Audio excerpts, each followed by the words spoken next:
It's time to eat. What are you hungry for? Sit down and get ready to consume an abundance of fantasy football knowledge from Ross Tucker and Joe Dolan. Feed me now. I'm starving. On the Fantasy Feast Eatin' Podcast. Yeah, let's eat, baby. It is the Fantasy Feast Eatin' Podcast presented by fantasypoints.com. Just use the glorious code FEAST, all capital letters, so you can go against me and Joe in our July Best Ball 10 draft. I'm just about coming up on my 10th round pick here in our June Best Ball 10 draft. I'm Ross Tucker, former NFL offensive lineman, 5 teams, 7 years, bunch of podcasts. Booger McFarland, Andrew Brandt were awesome on the Ross Tucker Football Podcast this week. Yesterday, we actually talked a little bit about betting on golf. I just bet for the biggest dude. I just bet on DeChambeau. That's my only rule for betting on golf. And we talked about what Cam Newton means for the New England Patriots season win total on the Even Money Podcast. But I must admit, I am not the star of this show. That is Joe Dolan at FG_Dolan. He is the man, owner, everything, surveyor, editor, whatever, fantasypoints.com, code FEAST. That's the key. And speaking of fantasypoints.com, code FEAST, we've got, Joe, 2 more winners. Our first 2 winners for the July Best Ball 10 draft.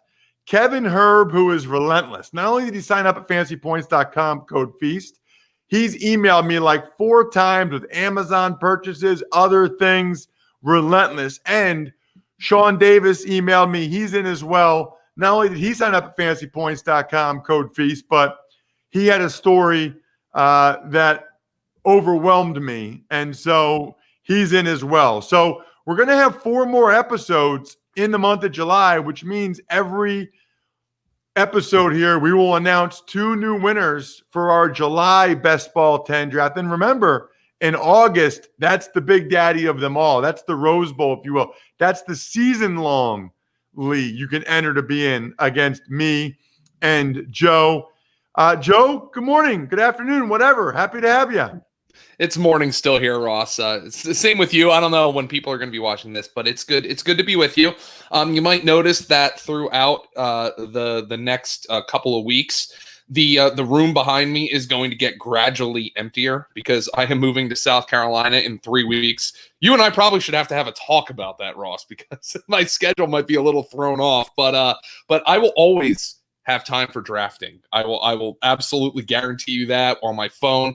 As a matter of fact, I think I'm on deck in our current Best Ball 10, which has been a room full of sharks, as I might imagine. I'm not getting really any good values, but it's been a lot of fun, and certainly it'll be fun for our listeners to join in, compete against us. It's the best. The mock draft is dead, Ross. The fantasy mock draft is dead. They're useless. You have to play best ball.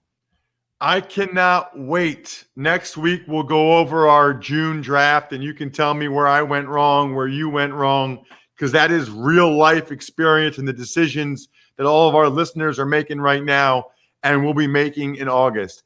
I don't use this word loosely. I think I used it for John Hansen, and I'm going to use it for today's guest, Joe, and that is Greg Ambrosius. At Greg Ambrosius on Twitter. I mentioned earlier, you said it, Joe. You can see us now. We have our own YouTube page, youtube.com/Ross Tucker NFL, and intern Casey does a great job of posting the clips to our Twitter and Instagram at Ross Tucker Pod. And I'm glad we have intern Casey because Greg Ambrosius, A, is a living legend in the fantasy industry, and B, his background is awesome. Like, I have actual NFL game balls behind me that, like, I have helmets. Joe has fantasy points, and he's all swagged out. And yet here we got a guy coming on as a guest, Greg Ambrosius, at Greg Ambrosius on Twitter, and he's got a Clay Matthews fat head and a Packers fat head right over each of his shoulders. Greg, that is legit, my friend. Hey, Aaron Rodgers, fathead, is right here to my right as well. So the whole office is geared to this. I mean, I've lived my whole life here in Wisconsin, 60 years, and people are like, why do you still live there? It's because I have an umbilical cord attached to Lambeau Field. My dad bought season tickets in 1958. So they've been in our family for, 62 years. And it's now under my name now that my dad's passed away. But the Packers are embedded in our soul. I bleed green and gold. It's everything to me. So I got to say two things just off of that, Greg. First of all, and I've said this before, I'll say it again. I love the state of Wisconsin. Like, if I didn't live in Pennsylvania, I'd probably live in Wisconsin. Let's start with the fact that how much they care about the Badgers and Packers, which I love. Then let's get to their food groups, okay? Beer, ice cream, brats, cheese.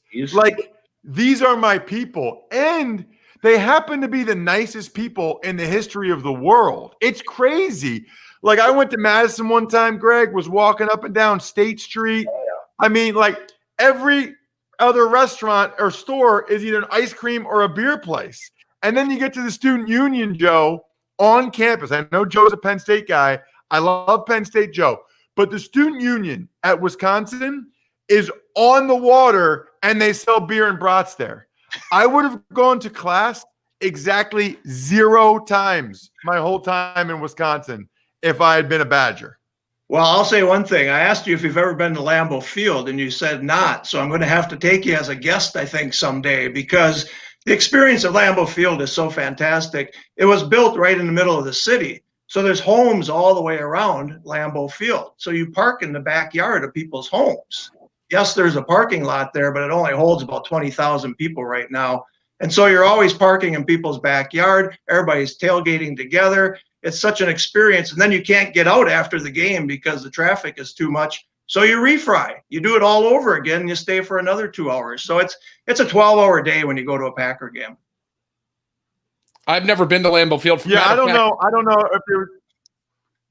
Go ahead, Joe. I've never been to Lambeau Field. I've never even been to Wisconsin. So this is actually sounding really appealing because, frankly, to me, places and things sound really fun right now. Sound really appealing. So I need to get out to Lambeau at some point. Yeah, but Joe, Ross made it sound good in Wisconsin in the summer and the fall. He hasn't been here in December and January. Yeah, that's pretty damn bad here. The only place I'd want to be in Wisconsin in December and January is Lambeau because I feel like I would get the experience, but I really hate snow. I hate it. Like, I've lived in Pennsylvania and New Jersey my entire life. I'm moving to South Carolina in a couple of weeks, and if I never see another snowflake, I'll be happy. Like, so I really hate snow. So summer sounds good in Wisconsin. You can have it in December and January, though. I'll tell you, the best game I ever was at Lambeau Field was 2007 playoff game against Seattle. It was a game they won at home, and it started snowing. It was 32 degrees, and it started snowing right before the start of the game. And it was just comfortable, warm, and it was snowing. You felt like you were in a snow globe. And Favre was fantastic that game. I think we won 45-14, then lost to the Giants the next week when it was below zero and Tom Coughlin's face got all frostbite. But that Seattle game, it was like watching it in a snow globe. It was just heaven. It really was. So we're going to get into your 31 years in the fantasy industry, which is insane, Greg. And we're also going to get your best ball tips and your high stakes tips momentarily. But you got to tell me first, I just got to ask you this. He signed his contract this week. It's 4 years, fully guaranteed. I need to know, as a Packers fan, your thoughts on them taking Jordan Love in the first round of the draft. I have to be honest with you. I was watching it that night, and I went right into the bathroom. I thought I was going to throw up. I mean, I am a Packers fan through and through, and I'll trust the management here. I think Goody knows what he's doing, but it's too early. I mean, he signed for 4 more years. He wants to play till he's 42, 43. He's going to be like Brady. He's not going to be able to walk away from it. It's like Favre. He kept saying he was going to retire. He couldn't walk away from it. This is what they do. And I thought it was too early. I mean, this team isn't one player away from winning it all, but damn it, we went to the NFC Championship game. Certainly a wide receiver, certainly a linebacker. Patrick Queen, I thought if they were going to move up, I mean, Patrick Queen would have been a perfect linebacker for them. I think it was premature. Now, that being said, there's certain bloggers who really break down the tape. And if you watch some of Jordan Love from 2018, he makes throws like Patrick Mahomes. I hate to say that, but really some weird angles, throw a strong arm. Then 2019 made really bad decisions. There's just some very, very bad interceptions. So I do think Goody is thinking, listen, we could go from Favre to Rodgers to Love for 45 years. The Bears have gone through 45 quarterbacks in 45 years. This would be a great transition. But Rodgers is a snowflake emotionally, and he could take this the wrong way. He could take it the right way, but he could take it the wrong way too. And that's what I'm worried about. But I didn't like the pick. I really didn't. But I hope for 15 years from now we're talking about it and I'm wrong. So, Greg, you now work for Sports Hub Games Network. Right. And I mentioned you're going to give tips both for best ball and high stakes. And Greg is the guy that gets us all hooked up with the free entries for best ball 10s, the ones that you guys are going to fantasypoints.com using the code FEAST to try to enter. Greg's the one that sets all that up. So he's the man with the plan. So I guess the question first is, what is Sports Hub Games Network, and how are you both a best ball and a high stakes expert, or at least able to give tips on both? Yeah, it's a great question. I mean, I started the high stakes in 2004. I was working with a company called Krause Publications. But here's what's happened, Ross. The government's gotten involved where they want to license everybody. And why do they want to license everybody? Because they saw FanDuel and DraftKings just taking every single ad on ESPN in 2016. And the legislators sitting home were like, holy cow, we're not getting any of that money.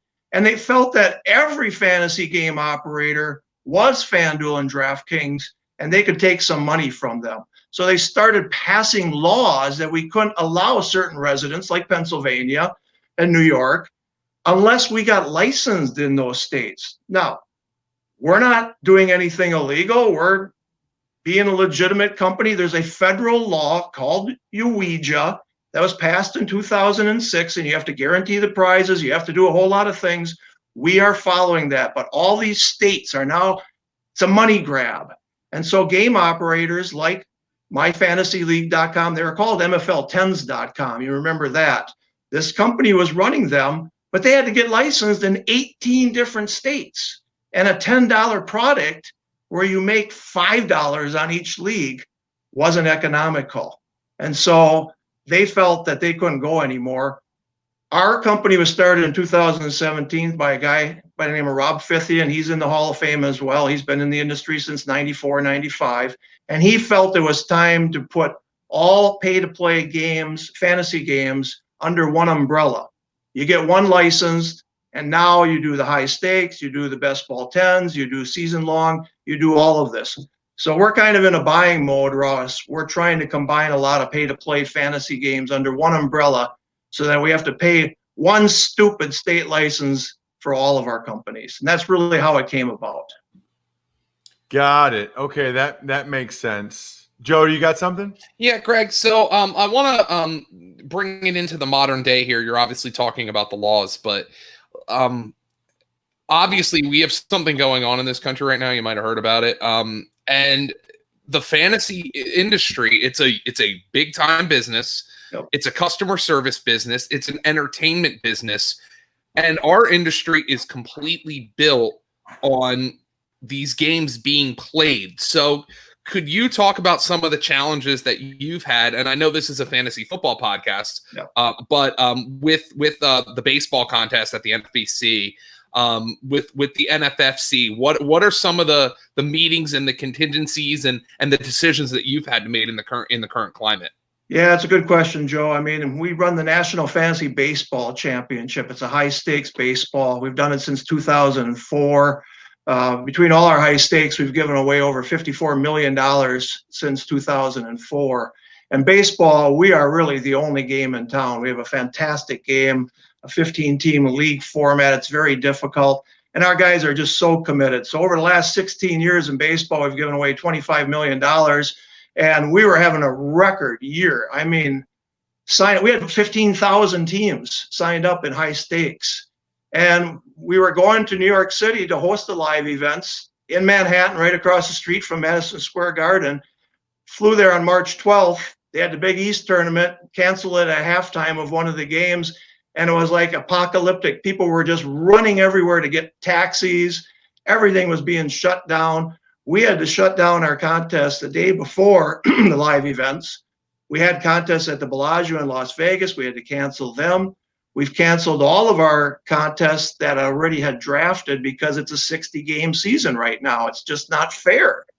And we refunded $3.5 million because we didn't think it was fair for the customers to play a 60-game season when they felt they were going to play a 162-game season. So we are now revving up new games and trying to get new revenue, but it could be lethal for us. I mean, it really could. Right now, football is red hot. We have never had the signups like we have right now on Best Ball 10s and on the National Fantasy Football Championship. I mean, we're going to blow everything out, but we could end up refunding everybody. And what people don't realize, we have credit card fees. We still pay the licensing. They still charge us that. We have 10 people working on this product full time. We have salaries. So it's scary. It is very, very scary for our whole industry. And content could go under, games could go under. It's scary right now, but we're moving forward and hoping that hoping our country and our government gets a little smarter. Yeah, Greg, well said. I shudder to think what could happen to a lot of different industries, quite frankly, media, otherwise, if there's no football season. It's scary. I guess the good news is on some level right now, at least, there are some sporting events out there. There's NASCAR, golf. Yesterday on the Even Money podcast, we talked about betting on golf, and you can do it at DraftKings, America's top-rated sportsbook app. It's safe. It's secure. It's reliable. You can deposit and withdraw your money at your convenience. The Rocket Mortgage Classic is coming up. I mentioned this on the show yesterday. I just like dudes that look like they played football when I bet golf. I like Koepka and DeChambeau. And guess what? It turns out I know what I'm talking about when it comes to golf. The bottom line here is dudes that look awesome, look like they could play a linebacker or at least serve their country and played high school football. Yeah, they're good at golf too. So download the top-rated DraftKings Sportsbook app now. Use code ROSS when you sign up. For a limited time, all new users can get a sign-up bonus up to $1,000. Again, DraftKings Sportsbook has a sign-up bonus up to $1,000. Just enter code ROSS when you sign up, only at DraftKings Sportsbook. Here's the part Joe likes. Must be 21 or older. New Jersey, Indiana, or PA only. Bonus comprised of a first deposit bonus and a first bet match, each up to $500. Deposit bonus requires 25 times playthrough. Restrictions apply. See DraftKings.com/sportsbook for details. Gambling problem, call 1-800-GAMBLER, or in Indiana, 1-800-9-WITH-IT. You're not supposed to buy beer until you're 21. There are some states now where you can buy weed. I mean, it's unbelievable. I could do 10 minutes on the disclaimer voice right there, Joe. I want to get back into fantasy, and I want to talk. Greg, I'm kind of intrigued by the high stakes thing now.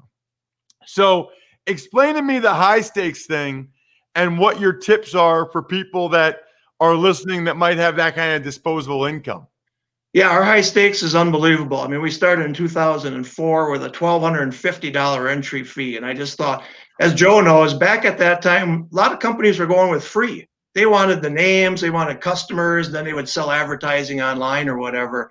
But there was starting to be a trend where people were tired of their local leagues because it came down to trading. Some guy would make some weird trade in your local league. Your buddy would win the title that way. And you're like, I'm sick of this, you know? And so I started the National Fantasy Baseball Championship as a pay contest, $1,250 entry fee, but it was all live. You had to come to Las Vegas and draft live. We did some in Chicago, draft live, New York, draft live, and we held simultaneous events. And the first year was a great idea, $100,000 grand prize, but people were skeptical and we did not sell out. And I'm not kidding you. I'd never been more stressed in my life. I had worked for a company that was an employee-owned company So not only was our company losing money, but people who I work with, our employees, were going to lose money on this. My wife worked there, so she was going to lose money on this thing. But we guaranteed the prizes. We ran a first-rate event. The contest was fantastic, and the next year we sold it out. And every year since then, we've sold out that contest, and we've added more and more. Now we've got a lot of online championships, $350 entry fee, win $200,000. In football, our National Fantasy Football Championship has live events at the Bellagio in Las Vegas. We're in Manhattan at the Stewart Hotel. And we have many different national contests that have $200,000 grand prize, $200,000 grand prize, $100,000 grand prize, $80,000 grand prize. So a lot of different formats, 10 team, 12 team, 14 team. It's wild. Joe knows it's just wild. And again, we'll have 15 to 20,000 teams. One of our contests is the Platinum, $20,000 entry fee, 12 teams, $170,000 league prize. Some people have more discretionary income than we do, but there are people out there who love the game, have a little more income, have confidence in themselves that they can put 20 down to win 170,000. And that's where this market is going right now. And we have people from lawyers and doctors to just normal people who just love to play. We have customers who, their dads, they bring their sons to their contests. They're sitting there with their 9-year-old and they let him announce the picks. It's a fabulous hobby. And it's, but Greg, how do we win? How do we win? What are the tips? Like, what are the keys in a best ball draft? well, I'll give you the best ball. If I knew the keys to high stakes, I'd be on the other side of the table. I'd be winning over there instead of running it. I can't compete with our guys. Joe knows these guys are serious, and they're subscribing to fantasypoints.com. They've been following John Hansen forever. That's what they do. And so I can't give you points there. Best ball is a fantastic game, and there's different strategies for that. Best ball, you draft, you sit back, and the computer picks your optimal lineup every year or every week. So you have to take guys like maybe Deshaun Jackson, who isn't a great player in starting him every week, but he could go off one week and then get you a 0 the next week. Well, that's good. That's what you want, right? You know, McCall Hardman is one of these guys who I think can go off. I always like Tyreek Hill because he could go off one week, but then he doesn't have a lot of consistent points. Tom and I talked on our SiriusXM show yesterday. Who would you take, Julio Jones or Tyreek Hill? They're both going right next to each other in season-long drafts. I'd take Julio in season-long because every week he just seems to get 5, 6, 7 catches. He'll get you 15 to 25 points. But Tyreek could give you a 30-point game, a 40-point game. That's the type of strategy that you use in best ball that's different from season-long leagues. Greg, one of the things that NFFC players have to navigate in some of your contests is the third-round reversal. And people who aren't familiar with it, I think high-stakes players, people who have been in the industry like I have for a while, are very familiar with the concept and where it came from. But third-round reversal in your big-time contest, could you explain what that means to the listeners who might just be hearing about the NFFC in your contests? Yeah, third-round reversal is for the customers. It balances out all 12 draft picks. So if you played fantasy football in 2005 and 2006, you know that if you got the number 1 pick and you took LaDainian Tomlinson, you were winning. Plain and simple. He was that dominant. And before him, Priest Holmes was like that. Marshall Faulk was like that. It was the luck of the draw almost as much as anything else. And if you got the first pick, you were going to do very well. And so we felt we were running a 14-team contest at that point. And if you got pick 13 or 14, as soon as the draft spots came out, I got a phone call saying, I'm done. I can't win. You can't win from 13 and 14. So we were like, how can we balance this out? So we had heard about third-round reversal, and we instituted it in 2007. Basically what it does is go 1 to 14 in round 1, 14 to 1 in round 2, then back to 14 and go 14 to 1 in round 3. Over the last 13 years, the number of league champions in our 14 team, and we use it in our 12 team as well, is consistent. It'll be 3 from this spot, 3, 3, 4, 2, 2, 2. It's unbelievable how that is balanced out. And we use it in basketball as well, because there was a time when LeBron was the number 1, and there were other guys. It just balances out. So in 12-team league, 1 to 12, 12 to 1, 12 to 1, then serpentine from that point on. And it really balances out every draft spot. That's interesting. I did not know a lot about that, Greg. I'm glad Joe asked you that. Joe, I got a question for you while we're on with Greg, and that is, why are you not dominating these high stakes leagues? You know as much as anyone. Put the money up, Joe, and cash in. Well, for first and foremost, I'm actually doing a high stakes leagues, a bunch of them this year. I had to beat Joe Dolan last year with the NFFC when I was with Fantasy Free Agents, and also I've been doing the cut line. I've been also doing the best ball championships, and I think, Greg, probably closer to the season, we'll be getting involved in some of the season long kind of formats that have full waivers and setting your lineups and all that stuff. But Ross, I gotta fully admit it, like, some of the high stakes guys, and Greg knows this, you can know as much as anybody about fantasy, but the high stakes guys, you have to be able to be willing, A, to execute what might be considered a ludicrous strategy, right? And be very confident in doing so. And you have to not be able to be afraid to go against the grain. And, you know, one of the things that I used to really hate doing was, when I get done with a draft, is posting. I like to be transparent. Ross, you'll see me. I'll post best ball results on my Twitter all the time. And one of the things you have to be able to withstand if you do that is everybody's going to tell you your team sucks. Like you could have Saquon Barkley, George Kittle, prime Jerry Rice, and Lamar Jackson on your team, and somebody will tell you your team sucks on Twitter. And then, you know, sometimes people say stuff like, you know, those receivers are weak, and you look at it and you're like, yeah, they kind of are. But you have to be confident in your strategy, and you have to be able to be confident in saying, look, I know my team looks different after a draft, but there's a reason I did this. There was a method to my madness. And I think the high stakes players, and Greg, you know this well, they're able to get over the mental block of executing a strategy, and maybe they can't put it into words perfectly.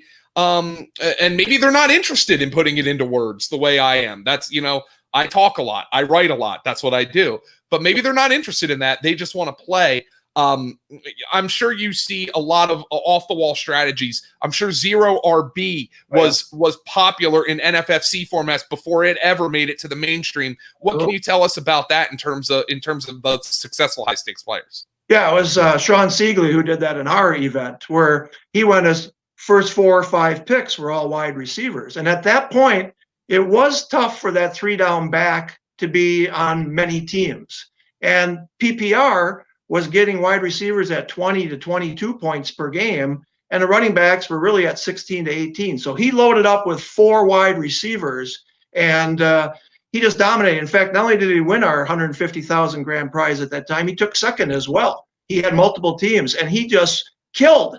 And he was on RotoViz, and he still is, and he talks about it. But at that time, the wide receivers in PPR, people just weren't catching on that they were getting 3 to 4 or 5 more points than the top running backs at that point. So he loaded up. And again, he gambled. Here's the thing with high stakes, and you mentioned it, Joe, they're confident. These guys are gamblers. They're not afraid to take a chance on an injured guy who might come back, or a second-year wide receiver who they think is going to break out this year. I draft baseball with a buddy of mine named Sean Childs, who's in our Hall of Fame. I can't stand drafting with him. We're in auctions. I hate it. I hate every second of it, and people know it, because he takes chances all the time that I just can't do. I'm more conservative as a drafter. I really am. These guys are not afraid to bump guys up 2 rounds from their ADP, and they do that. Right. And we always say, when you get to the live events throughout the ADPs, because these guys are going to get the guys that they think are going to break out this year. Now, Greg, allow me to follow up, Ross. So last year in the NFFC, for sure, I think robust RB probably, actually, because there were so few major running back injuries. The waiver wire was as barren all year as it's been, just kind of the ebb and flow of fantasy. But one other thing that what you were talking about kind of stands out to me, and I'm not really sure this can apply to kind of just your season-long leagues where you're playing $25 with your buddies, but is there any utility to finishing 6th in an NFFC league? Like, does anybody give you credit for that? Like, so what you're basically saying is, your players, the best players, are not afraid to finish 12th. Correct. Because they think that means they have a better shot to finish first. They're not afraid to swing for the fences because occasionally they'll hit a home run. Correct. So we do keep lifetime standings, which is important to our guys. They want to finish, in lifetime standings. Once you've been in 16, 17 years, you can't take.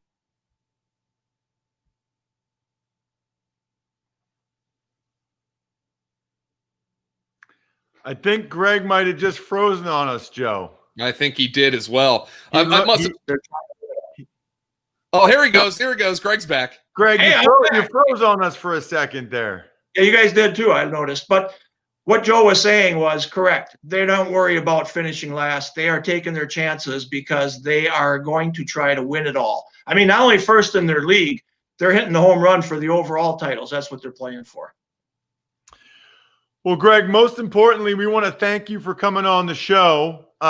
Your email and your background, and you have been a pioneer in the industry, which is why I said you are a legend. We are all very appreciative of the best ball 10s. I'm either going to take Robbie Anderson or Brashad Perriman with my next pick. I evidently like Robbie Anderson, Brashad Perriman more than anybody out there. I don't know. I don't care. I do. So I'm doing it. I'm high stakes, bro. I'm like high stakes. I'm going for the guys that other people don't. Greg, thanks so much for coming on the show. Thanks for having me. And all that means by that compliment is I'm old. I've been around a long time. 40 years this industry is, and I've been in it 31 years. I'm blessed. I'm lucky. And go Pack Go. Thank you much. There he is, Greg Ambrosius. Make sure you check him out on Twitter at Greg Ambrosius. What an awesome guy, Joe. And I mean, it must be for you. You must whether it's John Hanson or Ambrosius, you must just love to hear these guys' stories from back in the day and over time. Oh, absolutely. A lot of times, I'll ask John Hanson because I remember growing up watching football, and when I was a 90s kid, I was born in 86. So, I grew up in the era of NFL primetime and just where these guys, we didn't have the access that we have. We didn't have Red Zone Channel, and we didn't get to see these guys play every week. So the highlights were all we had. And I love talking to John Hanson about old days in fantasy. Oh, how good was Emmitt Smith and how really good was Jerry Rice and some of the old calls they made. But I love when Greg comes on either the SiriusXM radio show or the podcast because I don't have to do much, frankly. I can listen to him talk, and Greg's a great source on ADP as well. I love having him on and talking to him about some of the recent trends because high stakes guys, they're ahead of the curve when it comes to the trends. So it's a good way to look. And we use that at Fantasy Points. We use the NFFC ADP because we think it's the best source for ADP because, these are guys who are putting up real money and they're the ones who should be moving the market. So I love hearing him talk about ADP because he starts to really understand what the trends are coming. Matter of fact, one thing I'm going to have to ask him here over email is what's he seeing on Cam Newton? Because in his NFFC contest, because that was one of the big moves that happened this past weekend. So he's a great resource on all that stuff as well. I'm glad you brought that up, Joe. Before we end today's show, I wanted to get your thoughts on Cam Newton at this point as a fantasy player. So I actually just took him as my second quarterback, believe it or not, Ross, in an NFFC Best Ball Draft Champions for the $25,000 grand prize. I took him as my second quarterback, I think 2 rounds after I took Josh Allen. And then I handcuffed him with Jared Stidham because, look, I find it hard to believe that the Patriots are actually going to sign Cam Newton and then go with Jared Stidham, but they paid Cam nothing. If Cam's not healthy, if he doesn't take to the offense, they can just get rid of him. So I handcuffed him with Jared Stidham, but you have to acknowledge it raises the ceiling of the Patriot offense. And the thing I really like what it does is I think it helps the backfield a big time. James White has been kind of a guy slipping through the cracks because we know he can catch 60, 70, 80 balls a year, but you wonder, oh God, without Tom Brady, what's going to happen? Well, Cam Newton is a different player than Tom Brady. It goes without saying, but he's had recent years, where throwing the ball to Christian McCaffrey. He was very productive doing that. So I think it opens up for James White. I do not doubt at all that Josh McDaniels and Bill Belichick have looked at the Ravens offense. And although Cam Newton at this stage of his career and Lamar Jackson are far different players, especially in terms, obviously Cam's size and running style is different than that of Lamar Jackson. I don't doubt some of that designed run stuff is going to find its way into the Patriots offense. So I'm very interested late in my drafts adding Damian Harris, the second-year player out of Alabama who played only 10 snaps last year, but he was a third-round pick, and Sony Michel's coming off yet more knee problems and foot surgery this offseason. So I'm really interested in adding him. I think it raises the ceiling for Julian Edelman, and raises the ceiling for a big-bodied receiver like N'Keal Harry. Devin Asiasi, the rookie tight end, and one guy that I don't want people to ignore. I'm not saying to draft him in the 10th, 11th, 12th round. I took him in like the 28th round in the Best Ball Draft Champions, but they have one receiver on their roster who can run, and his name is Damiere Byrd. He was with the Arizona Cardinals last year. Apparently he's been he impressed them with his speed in whatever they've seen from him in meetings. So he can run, and that can help with Cam Newton, a big arm quarterback. So I just think it raises the ceiling of the entire offense, and I like it because it adds more players to a player pool that I'm willing to draft, because I was kind of out on the Patriots in general. I love it. Very well said, Joe. That's the type of analysis you get at Fantasy Points. You use the code FEAST, all caps. You get all of Joe's knowledge. You get Greg Cosell, who will be on tomorrow's Ross Tucker Football Podcast, talking, coincidentally or not, about the quarterback run game, quarterback-centric run game. And you get to try to go against me and Joe in our next Best Ball 10s draft. So all types of good things happen when you go to fantasypoints.com and use the code FEAST. Check him out on Twitter at FG_Dolan. I'm at Ross Tucker NFL. All of our shows at Ross Tucker Pod.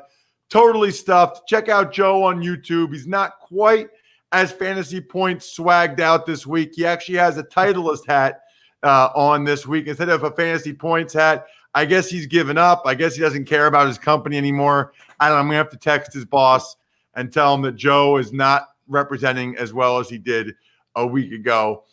Check that out on YouTube, youtube.com/Ross Tucker NFL. Other than that, I am totally stuffed. That was a meaty episode. We're done. Thanks for listening to the Fantasy Feast podcast. Make sure to also subscribe to the Ross Tucker Football Podcast, Even Money, Business of Sports, and the College Draft. All available at Apple Podcasts, rosstucker.com, or wherever podcasts can be found.